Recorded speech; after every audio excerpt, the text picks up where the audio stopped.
श्री राम। अब तक हमने सुना कि केवट श्री राम जी को अपनी नाव में बिठाकर गंगा नदी पार करवाता है और बदले में उतराई कुछ भी नहीं लेता।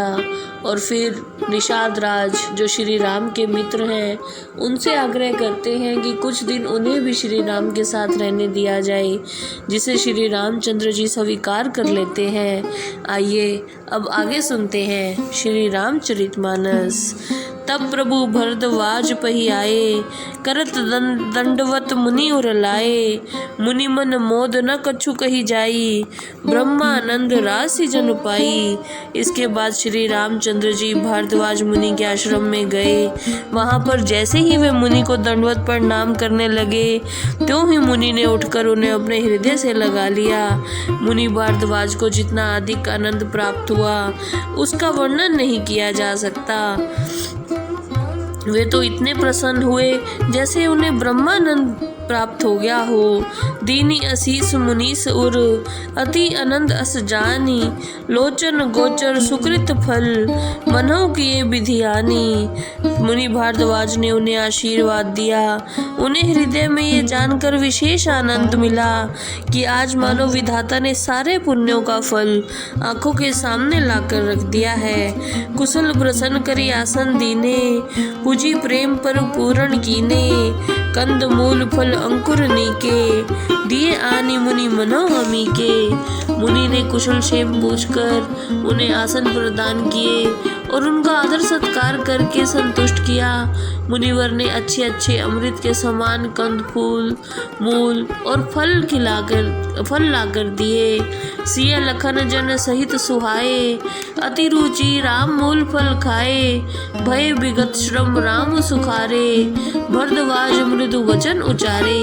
श्री राम ने सीता लक्ष्मण और निषाद राज सहित सुंदर कंदमूल और फल बड़ी रुचि के साथ खाए।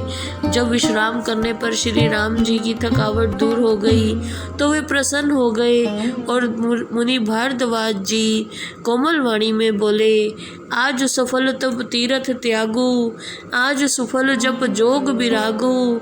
सफल सकल शुभ साधन साजू, राम तुम्हें अवलोकत आजू। आज मेरा तप तीरथ यज्ञ योग वैराग्य सब सफल हो गए। हे राम, मेरे सब साधनों के समूह भी आज आपके दर्शन मात्र से सफल हो गए हैं। लाभ अवधि सुख अवधि न दूझी, तुमरे दरस आस सब पूजी। अब करी कृपा देहु बर एहू, निजपद सरसिज सहज सनेहू। इससे बढ़कर लाभ और सुख की सीमा नहीं है। आपके दर्शन मात्र से ही सब आशाएं पूरी हो गई हैं। अब आप कृपा करके यह वरदान दीजिए कि आपके चरण कमलों में मेरा स्वाभाविक स्नेह हो जाए। करम वचन मन छाड़ी छल, जब लगी जनन तुम्हार। तब लगी सुख सपने हो नहीं, किए कोटि उपचार। करम मन और वचन से कपट छोड़कर जब तक मनुष्य आपका भक्त नहीं हो जाता तब तक उसे करोड़ उपाय करने पर भी सपने में भी सुख नहीं मिलता। सुन मुनि बचन राम सकुचाने, भाव भक्ति आनंद गाने। तब रघुबीर मुनि सुजस सुहावा, कोटि भांति कही सबई सुनावा। मुनि के वचन सुनकर श्री रामचंद्र जी सकुचा गए और उनके भक्ति भाव और आनंद से तृप्त हो गए। फिर श्री राम ने भारद्वाज मुनि का सुहावना शुद्ध और परम यश कोटि कोटि तरह से सबको कहकर सुनाया। सो बड़ सो सब गुण गन गेहू, जेहि मुनीस तुम आदर देहू। मुनि रघुबीर परस्पर नभई, वचन अगोचर सुख अनुभवी। हे मुनीश्वर, वही बड़ा और वही सब गुणों का स्थान है जिसका आप आदर करें। भारद्वाज मुनि और श्री राम जी परस्पर दोनों नम्रता दिखाने लगे और सुख का अनुभव करने लगे। यह सुधि पाई प्रयाग निवासी, बटु तापस मुनि सिद्ध उदासी। भरद्वाज आश्रम सब आए, देखन दशरथ सुवन सुहाए। प्रयाग के निवासी ब्रह्मचारी तपस्वी मुनि सिद्ध और उदासीन व्यक्तियों ने जब यह समाचार सुना तो वे सब दशरथ के पुत्र श्री राम के दर्शनों के लिए भारद्वाज ऋषि के आश्रम पर पहुंचने लगे। राम प्रणाम कीन्ह सब काहू, मुदित भये लहि लोचन लाहू, देहि आशीष परम सुख पाई, फिरे सराहत सुंदरताई। श्री राम ने सबको प्रणाम किया और सब अपने नेत्रों को सफल मानकर प्रसन्न हो गए और परम सुखी होकर आशीर्वाद देने लगे। राम कीन्ह विश्राम निसी, प्रात्य प्रयाग नहाई, चले सहित सिय लखन जन, मुदित मुनि सिर नाई। श्री राम ने रात को वहां पर विश्राम किया और प्रातः सीता जी, लक्ष्मण जी और निषाद राज जी के साथ प्रयागराज में स्नान करके भारद्वाज मुनि को प्रणाम करके प्रसन्नता से चल पड़े। राम सप्रेम कहूँ मुनि पाही, नाथ कही हम केहि मग जाही, मुनि मन बिहसी राम सन कही, सुगम सकल मग तुम कहो अही। चलते समय श्री राम ने ऋषि भारद्वाज से पूछा, हे नाथ हम किस मार्ग से जाएं? यह सुनकर मुनि अपने मन में हंसे और श्री राम से बोले, आपके लिए तो सभी मार्ग सुगम है।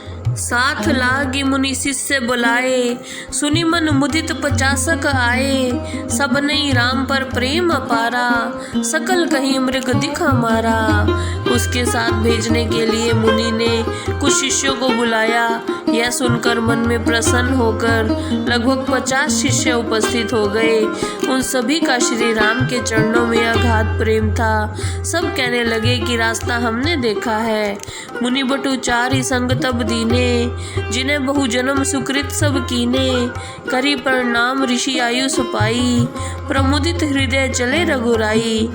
इस पर मुनि ने श्री राम के साथ 4 ब्रह्मचारियों को कर दिया जिन्होंने बहुत जन्मों से पुण्य किए थे। श्री राम भारद्वाज मुनि को प्रणाम करके उनकी आज्ञा लेकर प्रसन्न हृदय से चल दिए। ग्राम निकट जब निकसे ही जाई, देखहि दरस नारी नर धाई, होई सनाथ जन्म फल पाई, फिरहि दुखित मन संग पठाई। जब वे किसी ग्राम के पास से होकर निकलते तो उनके दर्शनों के लिए भीड़ इकट्ठी हो जाती। उनके दर्शन करके नर नारी अपने जन्म को सार्थक समझते थे। विदा किए बटु विनय करी, फिरे पाए मन काम, उतरी नहाए जमुन जल, जो शरीर समसाम। फिर श्री रामचंद्र जी ने ब्रह्मचारियों को विनती करके लौटा दिया। ब्रह्मचारियों की मनोकामना पूरी हो गई। फिर श्री राम जी ने यमुना नदी में स्नान किया और वह जल श्री राम जी के शरीर की तरह ही श्याम रंग का था। ते पित मात कहो सखी कैसे, जिन पठाए बन बालक ऐसे, राम लखन सिय रूप निहारी, होई स्नेह बिकल नर नारी। स्त्रियां आपस में बोली, हे सखी ये माता पिता कैसे हैं जिन्होंने ऐसे सुकुमार बालकों को वन में भेज दिया है। श्री राम, लक्ष्मण और सीता जी के रूप को देखकर सब नर नारी यही बातें करते थे। तब रघुवीर अनेक विधि, सखई सिखावन दीन, राम रजायस शीस धरी, भवन गवन ते कीन। तब श्री राम जी ने अपने मित्र को भांति रूप से समझाया और फिर श्री रामचंद्र की आज्ञा से निषाद राज सिर नवाकर अपने घर को लौट गए। पुनि सिय राम लखन कर जोरी, जमुन ही कीन्ह प्रणाम बहुरी, चले ससिय मुदित दो भाई, रबित नुजा कई करत बढ़ाई। फिर सीता, राम और लक्ष्मण ने हाथ जोड़कर बार बार यमुना जी को प्रणाम किया। उसके बाद सीता जी दोनों भाई सूर्यपुत्र यमुना की बढ़ाई करते हुए आगे बढ़ गए। पथिक अनेक मिलहि मग जाता, कहीं सब प्रेम देखी दो भ्राता, राज लखन सब अंग तुम्हारे, देखी सोच अति हृदय हमारे। रास्ते में जाते हुए उन्हें बहुत से यात्री मिलते। दोनों भाइयों को देखकर वो स्नेह सहित कहते कि ये राज चिन्ह वाले राजकुमार कितने प्यारे हैं। मार्ग चलहु पयादी पाए, ज्योतिष झूठ हमारे भाए। आगम पंथ गिरि कानन भारी, तेहि में साथ नारी सुकुमारी। आप रास्ते भर नंगे पैर चल रहे हो, इसलिए हमारी समझ में ये आता है कि ज्योतिष शास्त्र झूठा है। इस भारी वन में ना समझ पड़ने वाले रास्ते हैं और पहाड़ है, उस पर तुम्हारे साथ ये सुकुमारी स्त्री भी है। यही विधि पूछी प्रेम बस, पुलक गात जल नैन। कृपा सिंधु फेरहि तिन्हि, कही बिनीत मृदु बैन।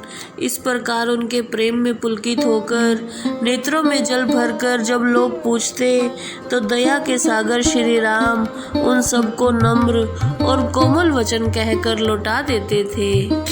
जेहि तर तरु तर प्रभु बैठई जाई, करहि कल्प तरु तास बढ़ाई।